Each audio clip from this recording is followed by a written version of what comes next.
welcome to another episode of Hangin with the Hunns with your host, Todd and Carrie Hunn.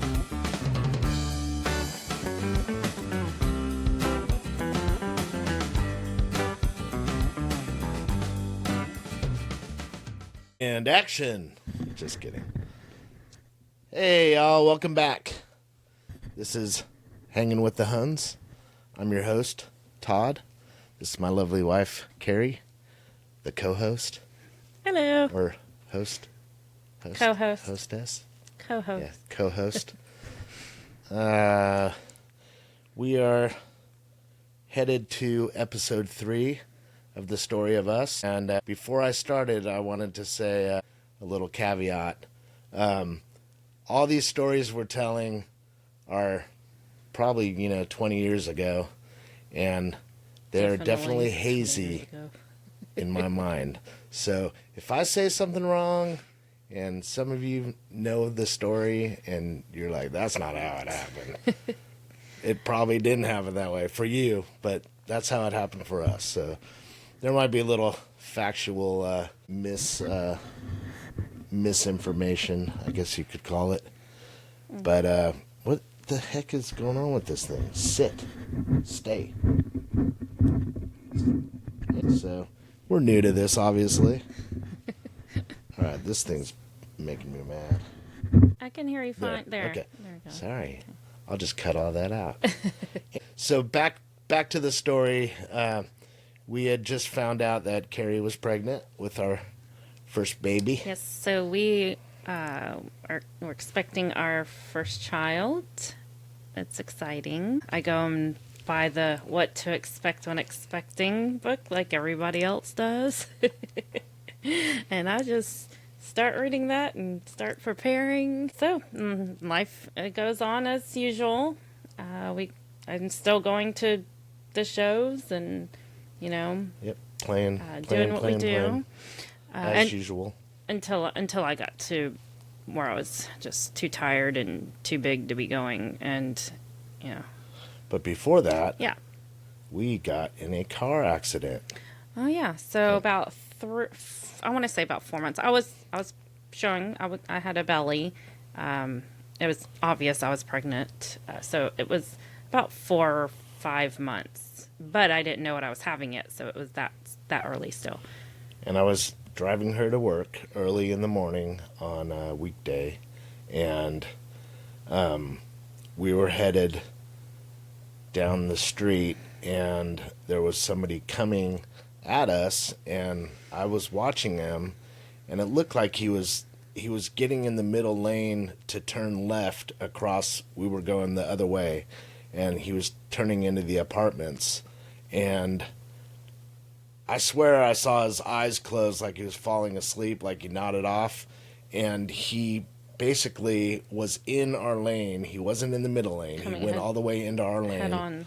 So I hit the brakes and went into the middle lane. Well, he heard my brakes and must have shocked him and woke him up, and then he pulled back into the middle and slammed right into us and basically totaled our car. Head-on collision.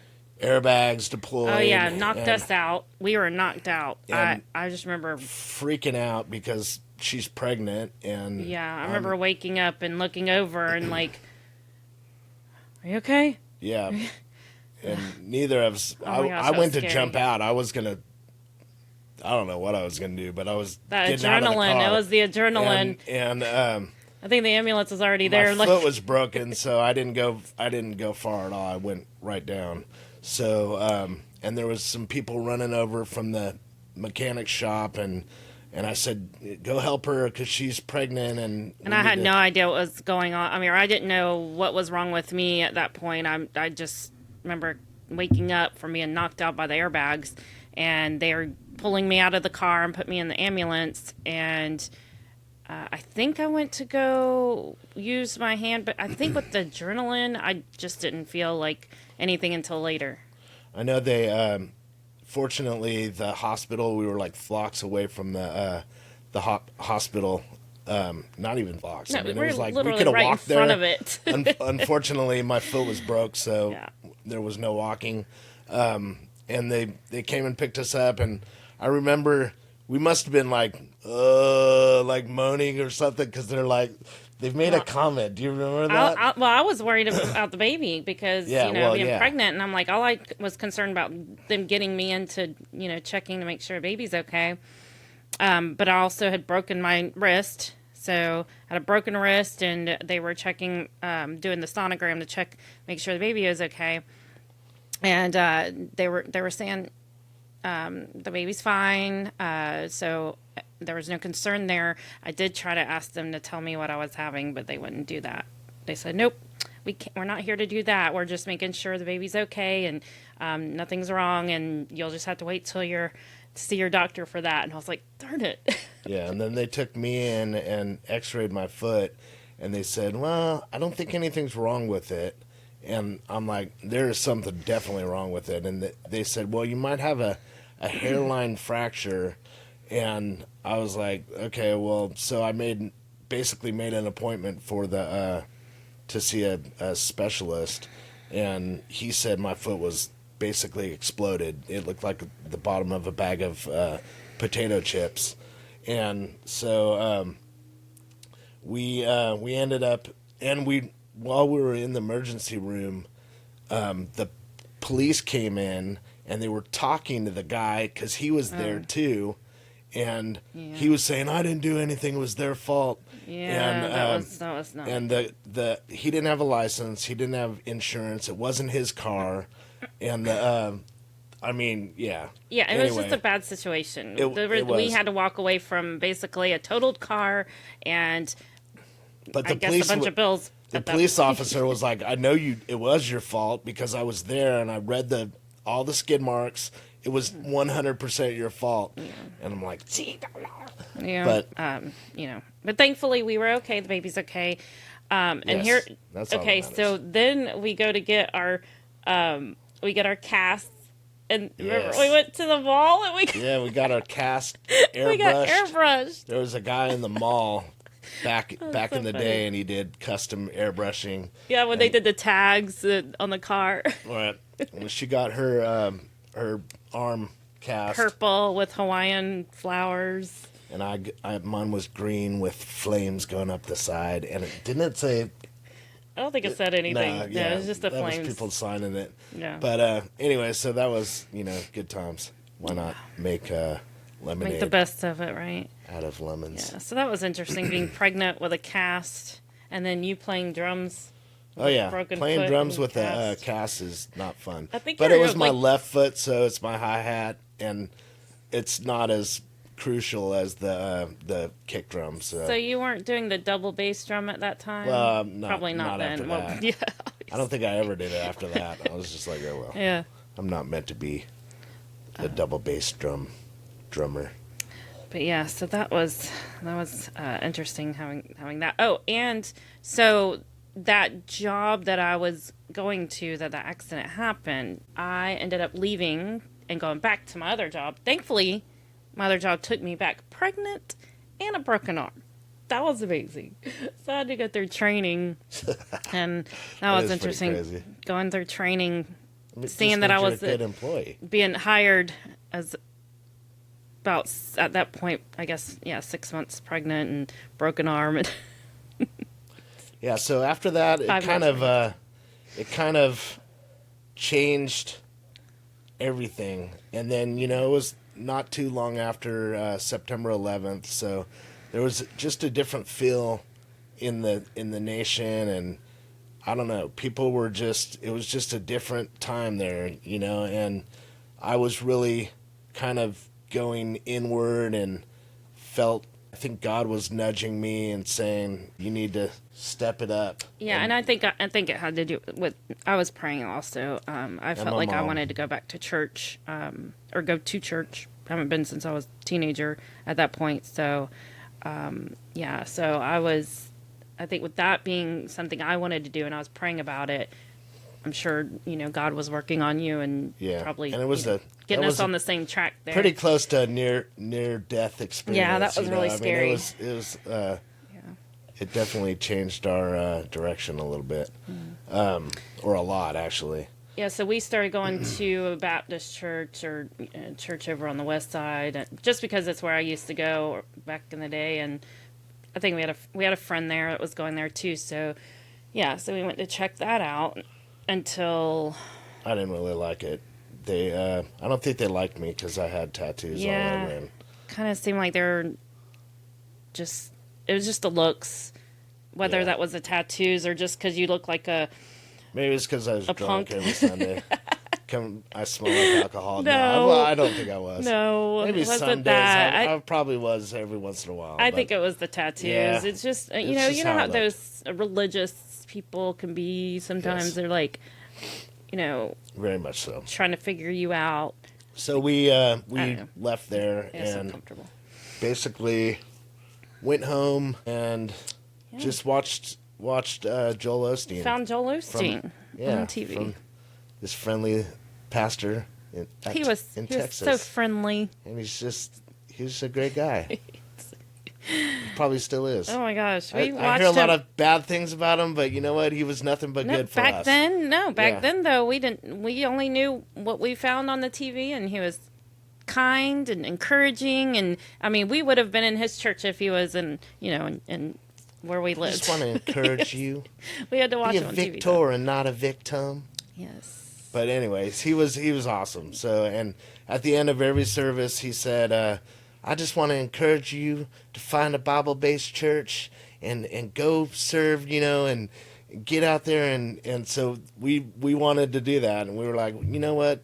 We hear this at the end of every message. And by then we had our child, so Yeah. we thought we should probably get into a church, right? I'm pretty sure. Have we? I don't think we were going there before we had him. Okay, well, we're missing the timeline then. We got to tell about when Mason was born, because that's a great story. Oh, I thought that was going to be a whole nother episode. No, because we're... Okay, Well, so... no, we can okay. wait till then. No, if you no, no, wanna. no. Let's go ahead and stay. Because, I mean, really, it's just... Okay, Actually- so after the accident, we're healing up. Everything's fine. And, of course, here comes the time to... it's getting closer. We were at a friend's birthday party. Well, Okay, well, hold on. oh, Backing up, yeah. I had a show at Club 5. But I wasn't due until end of August. That is when they gave me a due date. And then, even then, they were going to schedule a C-section. So, and I think that would have been I think they wanted to do that 2 weeks before. So it was around maybe mid-August is Yeah, and she... almost 20th or something like that they wanted to do that. Right, and So- we had a huge show booked at this club, but she wasn't supposed to have the baby for like 2 more weeks, so she was early. So I wasn't worried about the show, and then And we're at we're at birthday a party. friend's birthday party, and that night, Well, first, I went to go see a friend during that time. She lived near the party where we were. And I remember sitting there talking with her, and all of a sudden, I felt this strange feeling. He literally felt like he did a flip, and he just did this weird feeling of like, oh my God, what is going on? This is not normal. Like, okay, I think I need to go. And I was like, I gotta go. And then that's when I came back over there, and I told you, I was like, we need to go home. I'm not really feeling, something's just kind of strange. And so we went home. we went home and went to bed, and probably In the middle of the night, 2 hours later, I heard something click. It was the weirdest thing. I literally heard a sound inside me, just like a click sound. And I was like, oh.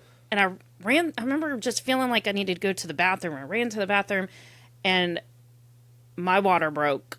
It was gushing, and I was like, oh my God. I was like, I think I'm going to have the baby. I was like, we need to go. It was yeah, that was crazy. And I was like, wait, you're not supposed to be... It's not supposed It's to not be even for 2 time. weeks. I know. I was like, this is early. Definitely wasn't ready, but I guess you have So to this be is ready. like 3 weeks early than when I'm supposed to be, but I guess maybe 2 weeks from my scheduled C-section, or a week from my scheduled C-section, I think. So yeah, so we're early. I always thought they were off on the due date anyway, though, because I was like, no, pretty sure he's going to come sooner. And sure enough, he was ready. Yep. So we rushed to the hospital because we didn't know what to expect. We thought she was going to have the baby on the way, like in the movies. Yes. Because like her water broke, and I was like, oh my God, like, it's happening. What are we going to do? It's going to happen so Get in the car. So we're like flying, getting to the hospital, and we got there, and they checked her in and everything, and I guess basically she wasn't ready, and there's a window of 24 hours after your water breaks to where you need to have the baby. So nothing was happening for probably a good, I don't know, 4 or 5 hours, and then they gave you Pitocin and induced her. Yep. And then the contractions started to more. Have contractions, and that was fun. They brought the anesthesiologist in to get me ready for that, prep me for that, and then it was go time. Yep, and it was. And I was ready. I'm like, let's do this. Right at about 24 hours. I think it was at 24 hours when you were ready to start the I want to say, what was process. It? 4 o'clock? I think it was around 4 o'clock. So then I start, I wasn't worried about my gig at all. I didn't even think about it, actually. Well, yeah, at that point. No, I mean, a little busy. I know. A little distracted. I don't remember when I think I might have had somebody that was going to play for me just in case, because this was all happening so fast. I'm sure you give them a call and let them know what was going on. Well, no, they already knew. Yeah. But so anyway, I start to push and determined, I'm ready to do this. And then, my doctor isn't even there. So this doctor I don't even know, never even met, is there. And he comes in and he tells me to stop pushing. And I'm like, what? Why do I need to stop pushing? And I didn't realize what he was telling me or why he was telling me to stop pushing. And the anesthesiologist was in there again. And he's like, what do you say you remember? I just remember him yelling at me. Well, every time she'd push, the heart... yeah, well, that's what the doctor was saying. The baby's heart rate would drop. And every time. And it was dangerously dropping. So he was like, you have to go have a C-section. I think what I was thinking is that I needed to hurry up and keep pushing to get him out. I thought he was in danger. I don't know, but you didn't want to have a C-section. So. Well, no, I didn't realize that that's what they were saying, that he was actually in danger to stop pushing. That was strangling him, basically. Well, no, that's what the anesthesiologist said. Listen, pull yourself together. This is the best thing for your baby. His life is in danger. I was like, so you need to do this. You need to listen to what the doctor says. Yeah. So then I realized. I mean, he pretty much yelled at her like. And then he upped my anesthesia or the epidural and was prepping me for the C-section. Yeah. And then went straight into there. And then all I remember there is my whole body. Well, all I knew is my whole body was numb. I couldn't feel anything from my neck down, and then they were just doing what they were doing. So this doctor had the doctor we didn't even know had I guess, I don't know, whatever, an intern doctor, or student doctor had her do the incision and everything, and I was like, oh my God, what the hell is going on here? She's a rookie. And he's telling her how to do it and everything, and I'm just like, oh my God, Lord, please let this baby come out. All right. And so when they started pulling him out, they pulled him out, and they went like this 2 times with his umbilical cord wrapped around his head, and basically took him in and did all the the prep or whatever. But that's why his heart rate was dropping, because his umbilical cord was wrapped around his neck, and that's probably what happened when she felt that weird movement, like he was turning over. That's what I think. Yeah. But he's a fidget anyway, so he was always moving all the time. But so baby was born, and the doctor brought him back to see mom. Wait, no. First there was. Oh, and I cut the cord. Oh no, yeah, That's never cool. mind. Yeah, so anyway, we go back to the room. They take me back to the room, and they bring him in, and give him to me. All that stuff that we do when we first get our baby. And he was taken care of. So then they rolled him back to the nursery. And at that time, I was exhausted. I was ready to go to bed. I was ready to go to sleep. I was done. And I look over look over at Todd, look over at you, and I'm like, go ahead and go. Go ahead and if you can still go to your show, go ahead and go because we were right down the street. I mean, it was Yeah. like a few blocks away. 5 minutes. I was like, go ahead and go because I'm going to sleep, and you go do your thing.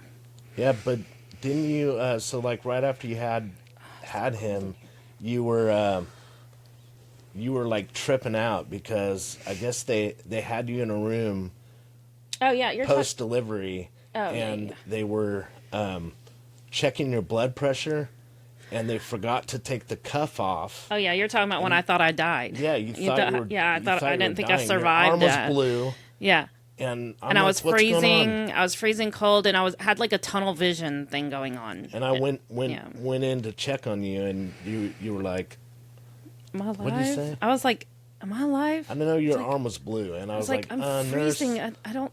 Did I don't know. I think I was just like, am I alive? Can you hear me? Yeah. Because Yeah. because I was You're trying to alive. get like, I thought I was trying to get somebody's attention, but I couldn't move. I was still like kind of paralyzed. I don't know. So I got the nurse, and she came in, and she's like, "Oh my gosh, I'm so sorry." I'm like, "Are you kidding me?" Jeez. So they saved her arm,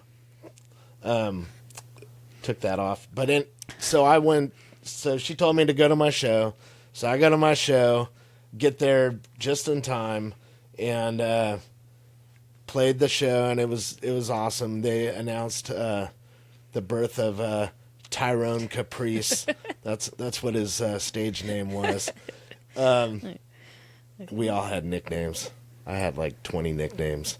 But anyway, his was Tyrone Caprice. And everybody was cheering. It was pretty awesome. And then as soon as we were done, I packed up, and actually my buddy helped me pack up. And so I went straight back to the hospital and went up there, and I think he was with you. Yeah. he Yeah. was. Yeah. Because I think they bring them in, a couple times, or they brought him back in again. But yeah, so That was very interesting. night. Couple of days. Yeah. It was Yeah. nonstop action. But after that, so like you want to talk more about? Oh yeah. Well, I just I don't wanted know to how say. far we are, So all of a sudden, my doctor shows up when I'm supposed to be being discharged to leave. He shows up and he's just like, "I'm so sorry. I was on vacation. I'm sorry I wasn't He was here." golfing. No, I think he was actually out of the country or No, I'm somewhere. He saying was he on was vacation. golfing, Yeah, but- golfing, vacation, Yeah, whatever. okay. He was. Golfing He in was like on vacation. Thailand or something. But my midwife wasn't there either, so I'm like, I had nobody. I didn't know Yeah. anybody. Thanks a lot. But he was really nice, and he's like, I'm gonna let you have an extended stay. It's don't worry about it. It'll be covered, or So I was there for another 5 days. Yeah, I was there for Yeah, it was a 5 while. days, so had a little vacation in the Yeah, and they hospital. took care of the kid while she healed up, and so that was a long process after a C-section. Yeah. But so we moved home or went back to our house, and basically, how long? So it was probably a couple months before we got the call about our house. Oh, And okay. we had been struggling. So, yeah, so we go back because I had just went back to my job, and then you, I think, were let go from here. No, my business closed down. That's right. So- So you were left without a job, So and now we have this jobless. baby. We have a new With a baby, and Can't pay one, bills. One job, a totaled car. Yes. We had to go Life's- get another car. Thankfully, they gave us enough money to Yeah. where that could get us another car. Okay, So so we basically, come. we were struggling. Yeah. Well, and it's already stressful enough, having a new baby that, there was times I was like calling my mom because I'm like, what am I doing? I can't seem to figure out, why he's crying. I've tried feeding him and all, all the stuff that you go through with having a new baby. There's a lot of stuff that you just don't know, and you sometimes just sit there like, I don't know what to do. Thankfully, my mom came in to the rescue and gave me enough time to kind of just relax and help me. She helped me a lot with him. So anyway, I just wanted to say so that. It was like yeah. 3 months, probably. It was probably 3 months old. We're struggling, having trouble paying our bills, and we weren't very far behind. I think we might have missed one payment on our mobile home, and we had lived there for probably 2.5, 3 years. And they called us one night, and it was the people who, I guess, the manufacturer home people we paid our rent to, and they called us and Making they said, you're late on your payment. If you don't, what did they say? If you're not out by this weekend, we are pulling the trailer on Monday. And we're like, what? But they also called like several times. They would, because we had the answer machine at the time, and it's like every day they were leaving a message saying, y'all just need to make sure you're out. It was like serious, like we're okay. Well, obviously we are going to have to pack our stuff and leave because I don't know what else to do. They weren't giving us a chance to pay or get caught up or anything. They were just like, nope. Yeah, we weren't far behind at all. We were like a month behind. So it probably there's probably like an incentive to repo these things to sell it to somebody else. I don't know. But they were in an awful big hurry to do that. Yeah. And we're like freaking out because we have a baby and, what are we going to do? I guess at that time, I think I was on maternity leave. So I'm maternity leave, no job. I mean, I guess we're using this time to pack up our stuff. So we did what they asked. And that weekend, we moved everything out. All the furniture, everything, and moved it into storage. Oh, wait. I'm sorry. I wasn't on maternity leave. I just realized this was months later. This is months 3 later. 3 or 4 months. And so we took everything and moved it into storage and went back to her parents' house and stayed there. And we ended up finding out later that the people who called, it was totally illegal what they did. They had they could not move us out. Like, we could have stayed there basically, by law, but we didn't know anything. We're dumb kids. But we did what they asked, and they were like, we didn't know you were going to take us seriously. Like, I remember them actually saying that. I was like, well, you told us to get out, so we got out. And so we ended up, and they never pulled the home. We went back there years later, and that home was still there. So, I mean, basically, the lady thought she was going to, like, be slick and say that, if we tell them they're getting kicked out, they'll definitely pay their rent. Oh, so we didn't have it, so we left. So, anyway. That's that. It was, that was a bad blemish on our credit for a while. 7, thankfully 10 it years. It was a long time. But so I mean, it is what it is. You learn from your mistakes, and so we were staying at Carrie's parents, and then we found a place pretty quick though. We pretty much moved right into. I thought we moved to Missouri. No, that we moved to another place in Riverside, near 5 Points.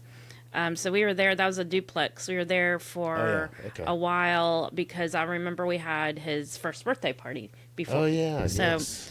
And that was the place that we were at, where we also saw our first Pride Parade. Oh yeah. Going down the street. It was awesome. While we're sitting on our porch. Came up and gave Mason a little interesting rainbow flower lay or whatever. And I've never seen anything like that. I've lived in the area my whole life, and that was the first one for me. I was like, oh, wow. Interesting. When did these start happening? But yeah, so that was fun. And then we had, we had like that. So that's when we were going to that church. That's when we were going to that church. So we found the Bible-based church. So we're going to that church. So we were going there for I don't know if we were at, it might have been when we started living there, but it was around that time that we started going to that church. Right. And that's when, we listened to Joel, and we went to, found ourselves a church, and this church was awesome. It was totally different than the other one. They just took us in. They loved us, So like we kind. were family. And I was playing almost immediately. Started playing drums in the worship team, and that was like totally different experience for me. Going from a heavy metal band, that's fueled on booze and good times, and I played at church. And it was like a full-on symphony church deal. I mean, they had like horn section, violins. It was crazy, and they were all like, I mean, I know the piano player, the lead piano player, was a Juilliard graduate, and so they were very accomplished musicians. And so I felt kind of strange being a metal drummer coming into there, but they loved me, and it was an awesome learning experience, and I got to serve with the church, and I got to serve in the children's church, which was fun. Serving with the babies, because of course I had my baby, and I went to go help out in there and be with him, and got to learn what it was to serve in the babies nursery. And so the whole time we were there, that's what we did. Or the and then we got drummer, baptized. Oh, yeah. Yeah, we got baptized, and we got baptized together. Yeah, so I had already been baptized when I was a teenager. But of course, because I didn't go to church, so I wasn't living, the born again life. After that, I was pretty much living like a heathen, I guess. So Heathens. So I felt like it was probably a good thing for me to redo that, get baptized again, and basically renew my faith, and I guess get on that right track again. So why not do it definitely was together? Feeling urgency to be more responsible, take care of my family, and I didn't want to be partying all the time. And yeah, we weren't going out anymore. That's right. All of a sudden, we found ourselves not going out late, not going to the clubs. Because I guess at that point, point, it's kind of hard to do with a kid. And then that's, I guess you weren't, because you weren't playing in your band. You decided not to play in the band anymore. Is that when I stopped? Yeah. Yeah, because so that's when we were basically we weren't doing anything but going to church and doing the family stuff. I pretty much asked God. I said, look, if I'm not supposed to be in this band anymore, and I need to change my life, then you need to give me a sign, because I'm not going to, the guesswork doesn't work for me. I need a direct sign, like a hammer in the head or something. Yep. And I got that. We had a meeting, and it was basically, a band meeting where they were saying, they wanted to play even heavier music and more into like the more aggressive metal, even more than we were, because we were kind of like a rapcore, or we were melodic, but we were drifting towards this more heavier metal, and I didn't want to do it, so I was like, well, there's my sign, and a couple of the other players didn't really want to go that direction either, so I mean that pretty much split the band up as it was. And they ended up, getting a new drummer, and it was like half of the band split off after that, and it just kind of ruined it from there. But so what did we do after that? So Well, like I said, was we were playing just in church a lot. Yeah, we were just not going out. So kind of felt like we really just found ourselves with a whole new life. We had a come to Jesus moment. It was a whole different world. It was, and it's we just started doing different. It was just a different lifestyle. We were going to church and work, and then we did meet some couples at church, other families that we started to connect with, and have like dinner parties and those kind of things that, fellowship, that's what you call it. Yeah. It was just doing the fellowship. It was a great experience. Yes. That church, everything about it was great. And I mean, they taught us so much, and they really they took the time to not just there's so many churches that people, they raise their hand to receive Christ at the end of the sermon, and then they just disappear, or they'll be back next week and receive Christ again. And it's, not to say anything bad about churches, but that's what I see in so many of It's the just, different it was churches rich. we It went was, to. it was This deep is the and only rich one. and real. This was the only one that after we got baptized, they took us in and they said, "This is what you need to do now." Yes. And they discipled me. And I mean, They really wanted you to understand classes. what you did and what it means and where you go from there. Right, And that's important. And I think that was a part of the actual being involved in the worship team. They had to know that. So, I mean, and by that time we were hanging out, doing a lot of things with some friends we had met at the church, and so it was good. I mean, things were good. So then so we had decided, so we had our son's first birthday party, and that was around the time that we had decided to move to Missouri. And, my brother first, that was probably one of the hardest things, though. It was leaving that church because of our connections that we made, and just they became family. So it was really hard to tell them. We had to tell them, and because we're both serving in the church, and we had to tell them that we're moving. And I mean, we wouldn't have left. I mean, it was like, right, exactly. But I mean, we were struggling even after we had jobs and we were trying to get an back apartment. It was hard. We couldn't do it. So we, my brother basically invited us to come out there to Missouri to work for his business. I'd be making good money, and his prices are way different out there. Yeah. And he had a basement we lived in, for a really nice basement, not like a dungeon or something. And they that's had actually really nice. And the company I was working for, they had one out there, so I looked into how to transfer. Yep. It wasn't necessarily a transfer. You had to get hired again, but because I had already the connection, it wasn't hard. It was just making sure that there was a position open. That's all. Right. So, anyway, so yeah. Let's. So here we go. Pack up. We pack up, and we're got the heading to U-Haul. I don't know Missouri. how we do anything. We're gonna do an episode on all the times we moved, because she said we've lived 17 different places, and 17 or 18. We're not military. Yeah. So traveling Wilburys. So we'll do an episode on all the moves.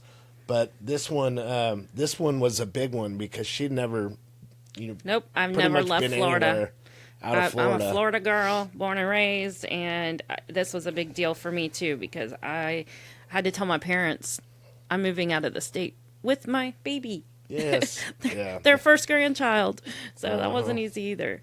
But yeah, so we'll pick up on that, our move to Missouri. Yep, that'll be the next episode. So stay tuned for that, because it's a wild the move. Let me just say, it was a blizzard when we were moving there. Okay, We've say no never more. even Say seen no snow, more. so we're going to stop right there. We will talk about that next time. It's another Thank you for watching. cliffhanger. Thanks for watching.